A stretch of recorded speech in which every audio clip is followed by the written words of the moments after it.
Welcome to the Midweek Experience for March. During this month, we are in the midst of Passiontide. God's faithfulness is clearly evident in the passion and death of Jesus Christ. In connection with our motto for this year, Faithful to Christ, we'll explore the ways that our faithfulness to Christ can be seen in how we act, serve, and live.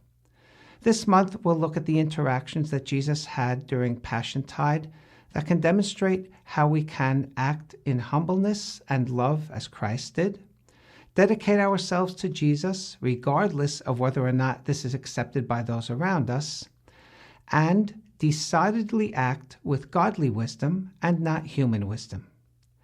Jesus Christ's whole life demonstrated humbleness, even starting with his birth in a stable. We can look at his interaction with the disciples at the Last Supper, specifically Peter, to see how Jesus exemplified humility.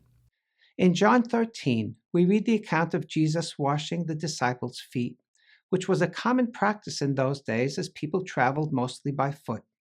This was undertaken by servants, as washing feet was a dirty task. However, this time, out of pure love and humility, Jesus offered himself as the one to wash his disciples' feet. This act as an example of how low Christ was willing to make himself out of his love for others and his dedication to his Father's will. At first, Peter's response to Jesus washing his feet appears to be one of love and humility. He declares that Jesus shall never wash his feet. After all, why would Peter want his teacher to take on such a demeaning task meant for a servant? Surely, Jesus Christ, God's own Son, was above such things. Peter responded immediately to Jesus' actions without taking the time to understand his intent. When Jesus acts in our lives, especially when the action is out of the ordinary, we should take notice and try to understand what he is teaching us. Peter did not understand the reason behind Jesus' decision to wash the disciples' feet, and under the guise of humility, tried to stop him. Do you ever see God intervening in your life in a way you cannot understand? In order to practice true humility, we have to let go of how we think things should be or how we think Jesus should act in our lives. Sometimes, in ignorance, we may even try to prevent his plans from happening. In these instances, we must push down our pride and our assumptions, and instead allow humility to take their place. This means that we put God's will before our own, even if we do not understand his ways. And it also means that we are willing to learn in times when he wants to teach us. Genuine humility is essential in our relationship with God.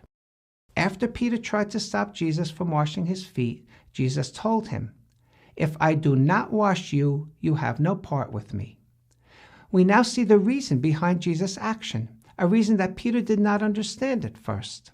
Jesus was doing more than washing away the dirt of the road. This was a metaphor for washing away the dirt of sin, a cleansing which is necessary in order for us to be with Christ. How Peter's mind changed when he understood this lesson. Now he was ready to accept Jesus' offer to wash his feet.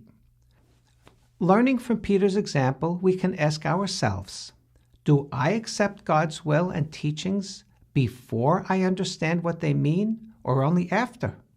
It's a natural human tendency to seek answers and understanding.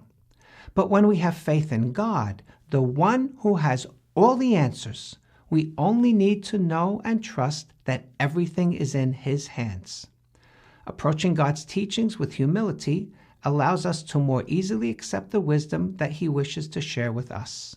From Jesus, our example in all things, we learn how to be a servant. Jesus' humility and desire to follow his Father's will inspired him to be a servant to others. He was willing to wash his disciples' feet, and just one day later, he was willing to lay down his life for the salvation of all souls. There was a cost to his serving, in the form of great pain and suffering, but nonetheless, he accomplished what was needed in order to meet the needs of all people.